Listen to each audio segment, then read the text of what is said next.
Цирკულარული ეკონომიკა არის ეკონომიკური სისტემა, რომელიც მოიაზრებს თავის თავში ნარჩენების გადამუშავებას და შემდგომ ხელახალ წარმოებაში მათ ჩაბრუნებას.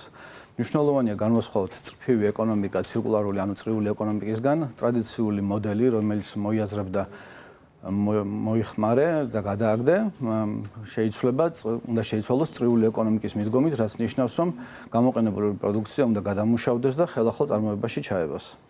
რა ტიპის ნარჩენზეა საუბარი უფრო გასაგები რომ იყოს? ძირითადად ეს ეხება ყველა სახის ნარჩენს.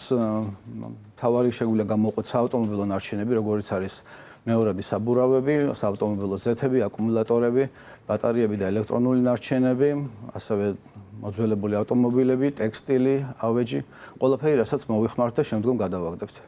რას მოიაზრებს ახალი ინიციატივა და აქედან გამომდინარე მინდა გკითხოთ საქართველოში რა ვითარებაა დღესდღეობით ნარჩენების მართვასთან დაკავშირებით?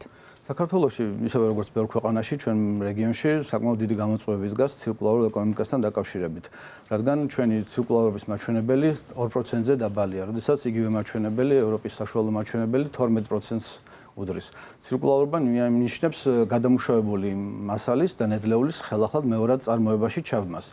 საკმაოდ დიდი გამოწვევებია, აქ შეგვიძლია გამოვყოთ რამოდენიმე მნიშვნელოვანი მომენტი. პირველი ალბათ არის ეს საკანონმდებლო ბაზა და რეგულაციები, რომლებიც არეგულირებენ ნარჩენების გადაყრას, მათ შემდგომ შეგროვებას, გადამუშავებას და ხელახალ წარმოებაში ჩაბმას.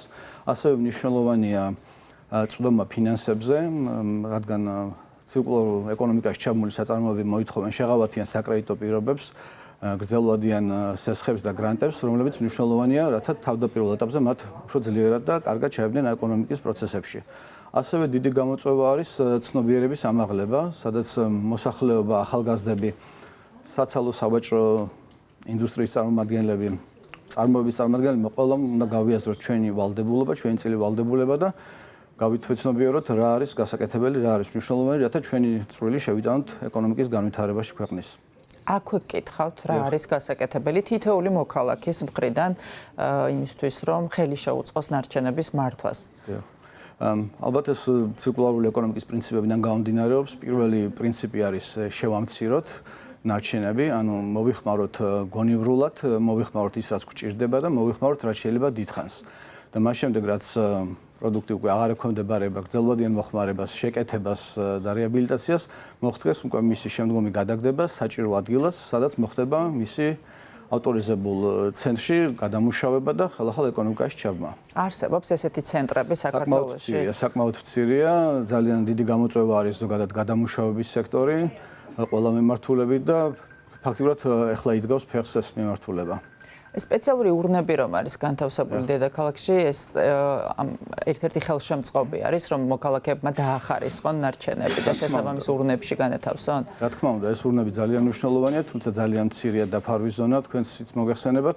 მნიშვნელოვანია, რომ ოჯახის სახლის დონეზე მოხდეს საყოფაცხოვრებო ნარჩენის დახარისხება, სეპარირება და შემდგომ მოხდეს საჭირო ურნებში განთავსება. ასევე მნიშვნელოვანია, რომ შემდგომ ეს დახარისხებული გადაყრილი პროდუქცია საჭირო ადგილას მოხდეს და გადამუშავდეს. დაფარვა ძალიან მცირეა და ძალიან ბევრი ამ მიმართულებით სამუშაო. ეს არის პირდაპირ კავშირში სოციალურ პასუხისმგებლობასთან, ხო? სხვა ბენეფიტი, ასე ვთქვათ, მომხმარებელს არ აქვს, სხვა ინტერესი. გარდა იმისა, რომ სოციალური პასუხისმგებლობა უნდა ჰქონდეს.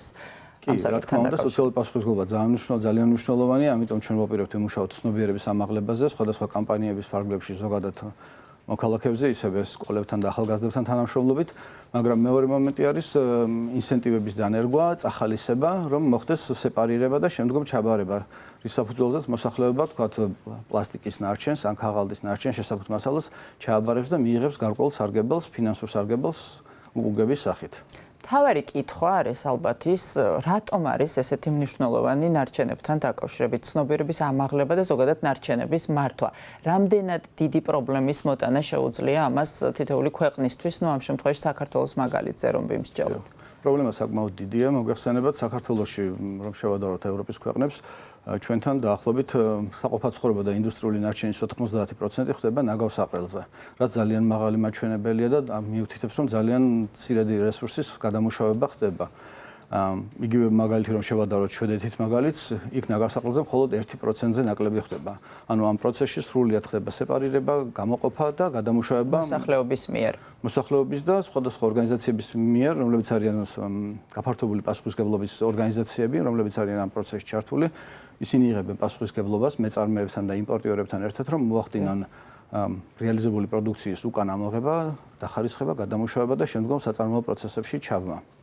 თავად UNDP-ის ინიციატივა, რას გულისხმობს 2025-27 წლებში უნდა განხორციელდეს ხომ ორწლიანი პროგრამა. რა იგეგმება მის ფარგლებში? მადლობა. ეს არის ევროკავშირის მიერ დაფინანსებული პროგრამა, რომელიც შეეხება მწვანე და ცირკულარული ეკონომიკის განვითარებას, ნარჩენების შემცირების მიზნით, რათა გაუმჯობესდეს მოქალაქეთა ჯანმრთელობა. ეს არის ამ მთავარი ამოცანა ჩვენი. პროგრამა არის ორწლიანი ინიციატივა, რომელსაც ახორციელებს გაეროს განვითარების პროგრამა. ჩვენი პარტნიორები არიან ამ პროექტში გაეროს ინდუსტრიული განვითარების ორგანიზაცია, ავსტრიის გარემოს დაცვის სააგენტო, უბა და ასევე AFALSFERIE, რომელიც არის შვედეთის ნარჩენების მართვის სავაჭრო ასოციაცია, რომელიც აერთიანებს შვედეთის ყველა მუნიციპალიტეტს, წარმოებლებს, რეციკლირატორებს და აქვს 70 წლიანი გამოცდილება და ზუსტად ამ გამოცდილების და მათი ქვეყნების წარმატების საფუძველზე სტრატეგიულად შევარჩიეთ ეს პარტნიორები, რომ ყოფილიყვნენ ჩვენი პროექტის მონაწილეები, რადგან მათგან მივიღოთ ტექნიკური დახმარება და ასე ვთქვათ, მათი ნოუ-ჰაუ და მიღწევები დაინერგოს საქართველოში. და კონკრეტულად რა აქტივობები იგეგმება? პირველ ეტაპში პროექტი მოიაზრებს სრულად შეისწავლოს ნარჩენების ბაზარი საქართველოში და შემდგომ შემუშავდეს მენეჯმენტ გეგმები, ანუ სრული აღწერილობა, როგორ უნდა მოხდეს ნარჩენების მართვა საქართველოში. ეს შეეხება როგორც საბურავებს, ასევე ნარჩენზეთებს, აკუმულატორებს, ელექტრო და ელექტრონულ ნარჩენებს და დაინერგოს შესაბამისი პროცედურები, რათა სწორედ მოხდეს ნარჩენების მოპოვება, გადამუშავება და შემდგომ საწარმოო პროცესებში ჩაბმა. მეორე მნიშვნელოვანი კომპონენტი პროექტს აქვს, როგორც აღნიშნე, ფინანსები არის ძალიან მნიშვნელოვანი, მწვანე ფინანსები, ასე რომ ვთქვათ, რომელიც დაეხმარება გადამამუშავებელ სექტორს განვითარდეს და უფრო ფართო მასშტაბით შეძლონ ამ პრობლემაში ჩართვა. ახლოს თანამშრომლობთ გაფართოებული ვალდებულების ორგანიზაციებთან, რომლებსაც მეწარმეებთან და იმპორტიორებთან ერთად აქვთ აღებული ვალდებულება ქვეყნის წინაშე, რომ მათ მოახდინონ ნარჩენის ამოღება ქვეყნიდან და შემდგომ მოახდინონ მათი სეპარირება, გადამუშავება და საწარმოო პროცესებში დაბრუნება. გვაქვს კომპონენტი ასევე გრანტების სახით, რომლებიც მიმართული იქნება ზუსტად ამ ორგანიზაციების გაძლიერებისთვის, რათა მათ განავითარონ თავისი ინსტიტუციონალური ბაზა, ცოდნა, ასევე მატერიალურ-ტექნიკური ბაზა, რათა უკეთესად და უფრო თანამედროვე ტექნოლოგიებით მოხდეს ნარჩენების მართვა.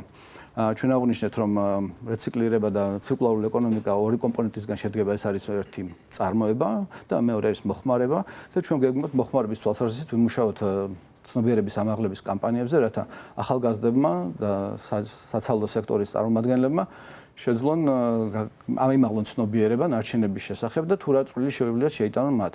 ასევე გაიგონ თუ რა სახის გართულებები შეიძლება მოყვეს თუ არ მართეთ ეს სწორად.